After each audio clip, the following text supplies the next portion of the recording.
Right, so I just taught this whole lesson and forgot to press record, so we're going to have another go. Hello everyone, and welcome to your afternoon lesson of vocabulary. Now, for vocabulary, we have these focus words. All right, so what we're going to do is we're going to talk about the words, look at the definitions, then we're going to see them in a story, and then you're going to have a go at looking at some of the other words in the story.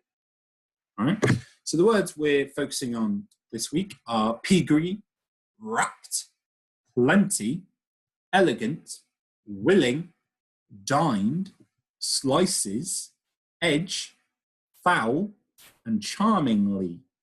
Charmingly. So, pause the video, have a think. Do you recognize any of those words? Do you know what any of them mean? Have a go. Okay, they are tricky words, so don't worry if you're like, well, maybe I've heard of slices of bread. I have a slice of toast for breakfast, kind of hear of that. I had plenty of chocolate over Christmas, so I kind of know what plenty is. But don't worry, we're going to go through it all now. All right? So, pea green, nice and simple. It's a shade of green. The shade of green that peas are, because you can get light green, dark green, but pea green is the specific green color for peas. Wrapped means covered, so you use wrapping paper to cover presents, don't you? So wrapped. Plenty means to have a lot of something and plenty of chocolate over the holidays. Elegant means to do something in a very smooth, smart, snazzy way. You're very elegant. You normally say a dancer is quite elegant. Willing is when you're willing to do something, you're able to do something. So who is willing to help me move this table? Oh, I'm willing to do it. Okay, let's do it together. It's when you're okay to do something with someone. All right? Dined means you ate something for dinner the night before. Oh, I dined on chicken. I don't know. Whatever you eat for dinner. You might be vegetarian. I dined on sweet corn. Who doesn't like sweet corn? Slices. Like we said, slices of toast. It's thin pieces of normally food. You can get slices of other things, but you might get a slice of cheese, slice of bread, something like that.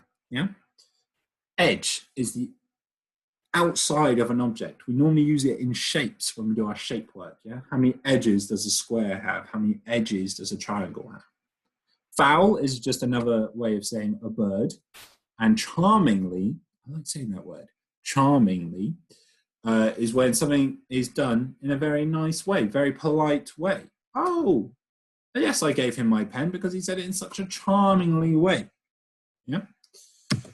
Right, so we are going to read The Owl and the Pussycat, which has all those words we just talked about, so you can see it in action, all right? But keep your ears open, because there's going to be some other words in there that you're then going to have to find out what they mean.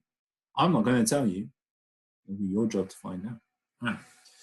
The owl and the pussycat went to sea in a beautiful pea-green boat. They took some honey and plenty of money wrapped up in a 5-pound note. The owl looked up to the stars above and sang to a small guitar. Oh, lovely pussy, oh, pussy, my love, what a beautiful pussy you are, you are, you are. What a beautiful pussy you are. Pussy said to the owl, you elegant fowl, how charmingly sweet you sing. Oh, let us be married. Too long we have tarried, but what shall we do for a ring?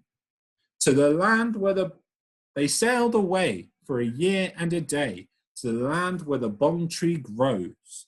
And there in a wood, a piggy-wig stood, with a ring at the end of his nose. His nose, with a ring at the end of his nose. Dear pig, are you willing to sell for 1 shilling your ring? Said the pig. I will. So they took it away and were married next day by the turkey who lives on the hill. They dined on mince and slices of quince, which they ate with a runcible spoon. And hand in hand on the edge of the sand, they danced by the light of the moon. The moon, the moon. They danced by the light of the moon. Right, so that is a lovely story about an owl and a pussycat who fall in love. Right, so your job today, some of those words were a bit old-fashioned, words you might not have come across before. Your job is to find out what they mean. What do these words mean? Tarried, quince, mince, runcible spoon. Yeah, I keep saying runcible spoon. That's so old, even though I'm not sure. It could be runkable spoon. I think it's runcible spoon, but I'm not sure. Who knows? And shilling. Okay, so you've got 5 words. You've got pictures there to help you. Try and find out what they mean. Match them up. Write your own definitions. Okay? And that's your job for today. Thanks, everyone. Remember to send in your work to year2@theparmeracademy.com. All right. Thanks, everyone. Bye.